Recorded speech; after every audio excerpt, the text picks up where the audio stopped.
ખાલી કદાચ વધારે પડે તો, બાકી આ મોરારી બાપુ જેવા બાપુએ અમને ના સમજાય, નહીં થેલો નહીં ચેલો. આવો બાપુ કેવી રીતે હોય? થેલોય ના ભરે ને ચેલોય ના કરે. અમે બાપુને તો ખાલી વખત બાપુ માટે કંઈ કહેવું લખાવું, નાકેથી જોઈએ તો નાગર, નૈણેથી જોઈએ તો ચારણ, સામેથી આવે તો સાધુ ને વાહેથી જુઓ તો વિરાટ. માણસ તો માણસ, તમારા મંત્રી પુરુષોત્તમ રૂપાળા, નામ તો જુઓ. અમારે ગાંડોજી, ભીખોજી, ફૂલુજી, કાળુજી, અમે નામ પાડવામાં આવ્યા કિંચન. જય સિયારામ બાપુ. ડાયરાને રામ રામ.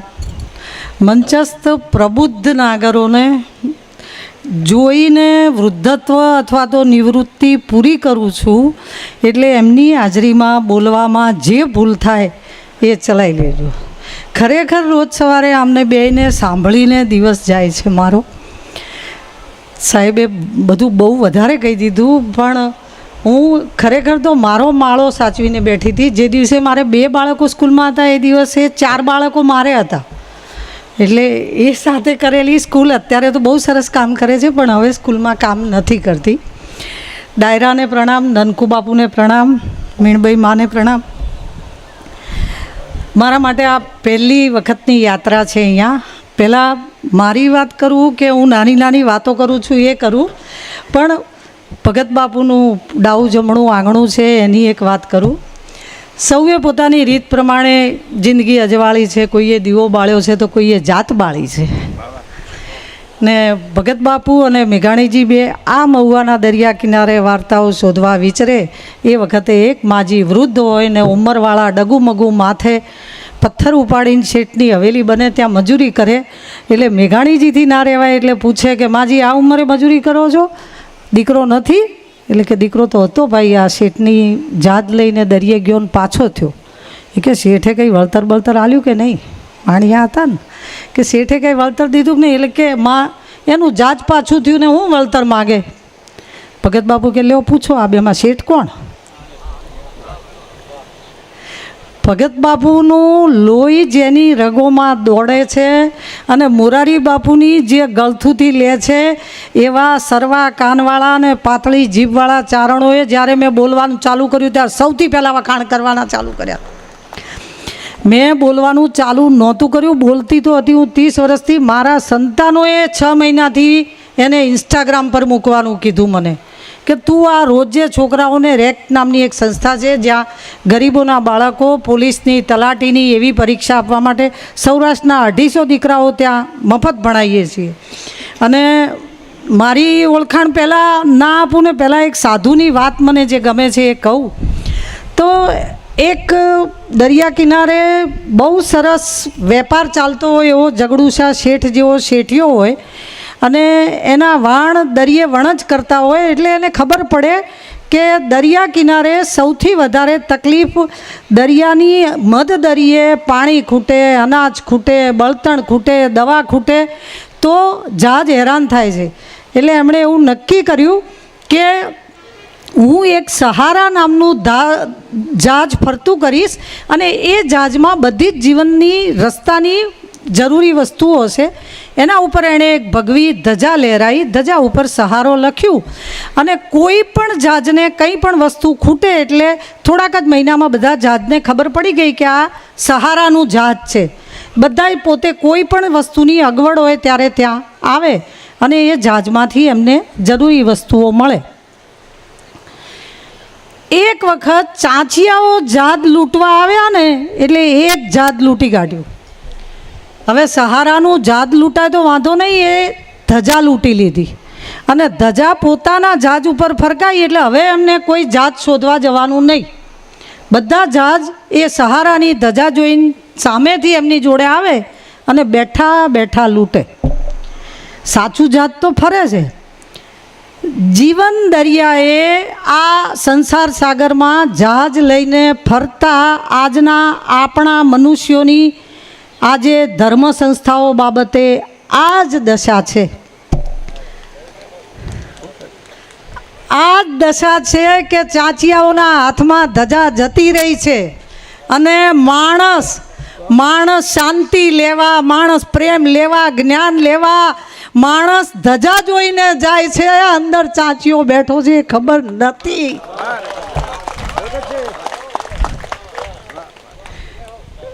અને અને પાછું પડેલું માણસ તો શું કરે, આવી નાનકડી વાર્તાઓ જામેલા દહીં જેવી કહું, ઘેર જઈને એને મથો તો એનું માખણ ખબર પડે.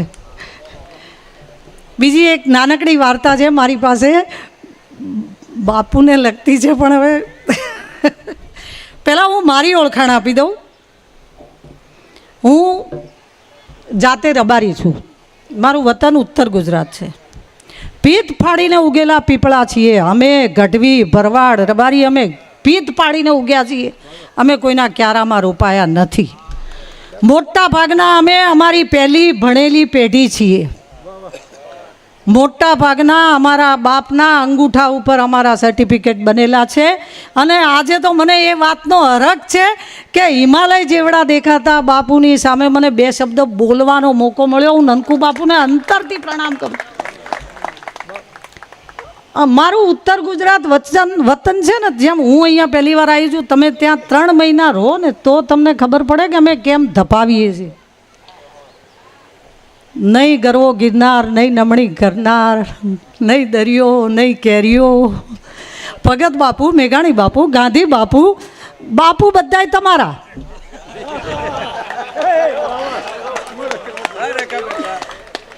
સોનબાઈમાં, નાગબાઈમાં, મીણબાઈમાં, કરણીમાં, માવડી બધી તમારી. તમારા નવનાથ ને અમે અનાથ.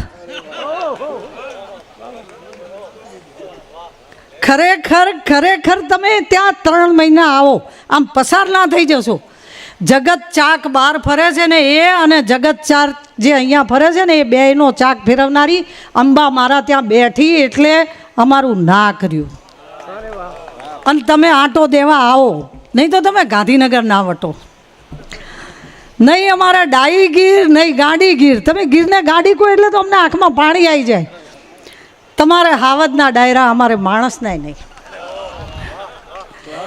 નહીં ભવનાથ, નહીં સોમનાથ. આ કિંચન મહેતોય તમારો ને અપરંપાર અંબાણીએ તમારો. તમે તમે તમે અમારી કલ્પના કરો અમે કેમ ધપાવીએ છીએ. મારે 1200 ફૂટે પાણી નથી નીકળતું ને તમારે 12 આંગણીએ સિંગનું તેલ નીકળે છે. 1200 ફૂટે પાણી નથી બાપુ મારા બોરમાં. માણસ તો માણસ. તમારા મંત્રી પુરુષોત્તમ રૂપાળા, નામ તો જુઓ.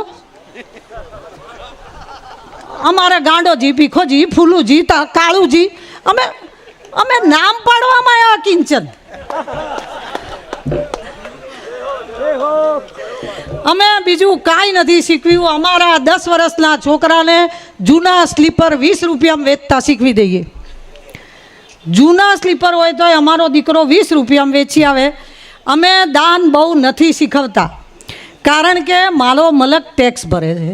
हमें खाली घोंसला बनाने में यूँ मशगूल हो गए कि उड़ने को पैर थे ये भी भूल गए. अमने खबर ज नहीं कि आ एक आकला પડકારાવાળી જિંદગી છે. આજે ખાલી કદાચ વધારે પડે તો, બાકી આ મોરારી બાપુ જેવા બાપુએ અમને ના સમજાય. નહીં થેલો નહીં ચેલો. આવો બાપુ કેવી રીતે હોય? થેલોય ના ભરે ને ચેલોય ના કરે. અમે બાપુને તો ખાલી વખત બાપુ માટે કંઈ કહેવું લખાવું. નાકેથી જોઈએ તો નાગર, નૈણેથી જોઈએ તો ચારણ, સામેથી આવે તો સાધુ ને વાહેથી જુઓ તો વિરટ. હાલે તો હિમાલય ને બેસે તો બ્રહ્માંડ, જાય તો જતી ને આવે તો અંબાર. બાપુની તો વાત ના થાય. બીજું બધું ઠીક. હિન્દુ કાકાએ છેક 1960માં ચળવળ કરીને ગુજરાતના 2 ભાગલા પાડ્યા. આમ ઊભા ભાગલા પાડ્યા હોત ને તો અમે મહારાષ્ટ્રમાં જઈને ઈકડે તીકડે કરતે હોત. આડા પાડ્યા ને એટલે તમારા ભેગા અમારું નામ વિદેશમાં લેવરાય છે. અમને ઓળખે વસ્તી તમારા ડાયરાના લીધે. અમે બીજું કાંઈ કર્યું જ નથી. કારણ કે આ ખરેખર કહું તો મોદી સાહેબ આવ્યા ને એ પછી નર્મદા માને છેક ભરૂચથી ખંભે બેહાડ્યા, મારા મલકમાં ઉતાર્યા. 2 વર્ષ તો મારો મલક નાયો કે નાચ્યો. ત્યાં સુધી તો અમારે પાણીના દુકાળા હતા. આજે તો અમારો વટ છે. પણ એક સીધી સાદી અન્યાયની વાત કરું તો ભારતનો નકશો તો જયભાઈ તો વિશ્વ ફર્યા છે, પણ ભારતનો નકશો જુઓ તો મથુરાથી દ્વારકા આવવું હોય ને તો મારી ઉત્તર ગુજરાત આવે આવે ને આવે તો 1 મહિનો મારા ત્યાં રહ્યા હોત ને તો અમારો વેપાર ચાલત. કેમ કૃષ્ણ અહીંયા આવીને બેઠા? હું વચ્ચે છું, મથુરાથી ડાયરેક્ટ નથી અવાતું, અમને કુદીન દ્વારકા આવીને બેઠા. કોક વસ્તુ અમારા માટે તમે મૂકી નથી, એ ઠપકો દેવા આવીશું.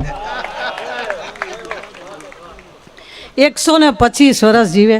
અમે પછી ભણતરથી ધપાવવાનું ચાલુ કર્યું. અમને ખબર પડી કે એના સિવાય છૂટકો નથી. મારી શાળા તો ઠીક, પણ મારો જિલ્લો પણ શિક્ષિત છે.